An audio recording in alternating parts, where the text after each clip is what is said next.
Hello അസ്സാം വലൈക്കും welcome back. അപ്പോൾ ഇന്ന് ചെറിയൊരു ഔട്ടിംഗ് വ്ലോഗാണ്.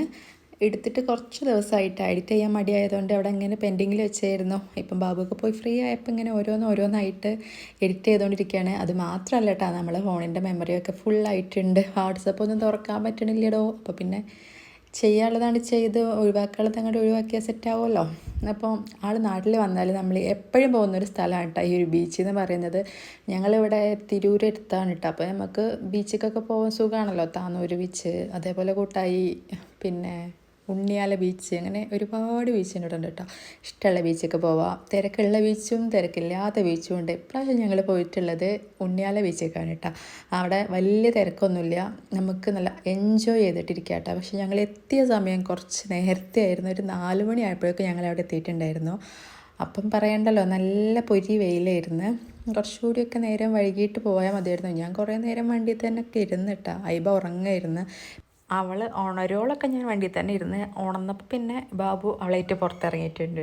അപ്പം നിങ്ങൾ ഈ കാഴ്ച കാണുന്നുണ്ടല്ലോ, വെള്ളത്തിനോട് ഇഷ്ടമില്ലാത്ത മക്കൾ ആരും ഉണ്ടാവില്ലല്ലേ. ചിലർക്ക് പേടിയുണ്ടാവും, പക്ഷേ ഞങ്ങളെ വീട്ടിലുള്ള എല്ലാവർക്കും വെള്ളം എന്ന് വെച്ചാൽ ജീവനാണ് കേട്ടോ. കടലിൽ വെച്ചാൽ അതിനേക്കാളേറെ ജീവനാണ്. അവർ വേറെ നമ്മൾ എവിടെ കൊണ്ടുപോയാലും ഈ ഒരു ബീച്ചിൽ കൊണ്ടുവരുന്ന ഹാപ്പിനെസ് അവർ കിട്ടൂല. അത് ഒരു സത്യമായ കാര്യമാണ്. നമ്മളിപ്പം എത്രയൊക്കെ ട്രിപ്പ് പോയി, പ്രാവശ്യം വന്നിട്ട് ഒരുപാട് ട്രിപ്പ് പോയിട്ടുണ്ട്. ഫുൾ ട്രിപ്പായിരുന്നു തന്നെ പറയാം.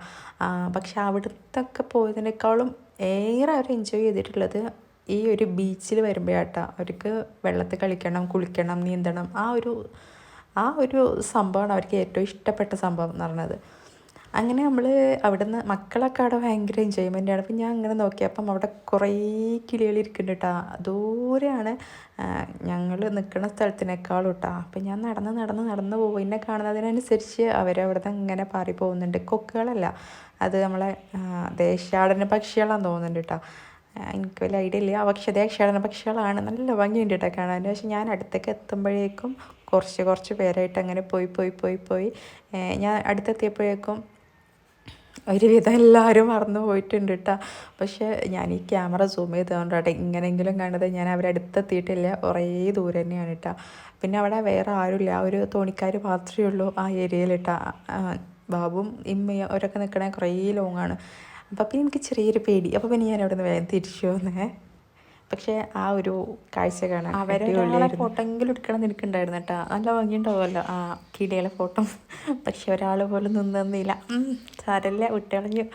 അങ്ങനെ പിന്നെ ഞാൻ ഇവിടുന്ന് തിരിച്ചു പോന്നു. അപ്പോൾ അതാ ദൂരെ അവരവിടെ കളിക്കുന്നുണ്ട്. എല്ലാവരും നനഞ്ഞിട്ടുണ്ട്. ഡ്രസ്സൊന്നും കൊടുത്തിട്ടില്ല, തോർത്തെടുത്തിട്ടില്ല, ഒന്നുമില്ല കേട്ടോ. ഞങ്ങൾ വേറൊരു പരിപാടി കഴിഞ്ഞിട്ട് വരുന്ന വരവില് ഇങ്ങോട്ട് കയറിയതാണ് കേട്ടോ. അപ്പോൾ പിന്നെ അതിനായിട്ട് പ്രിപ്പറേഷൻ ഒന്നും നടത്തിയിട്ടില്ല പ്രത്യേകിച്ച്.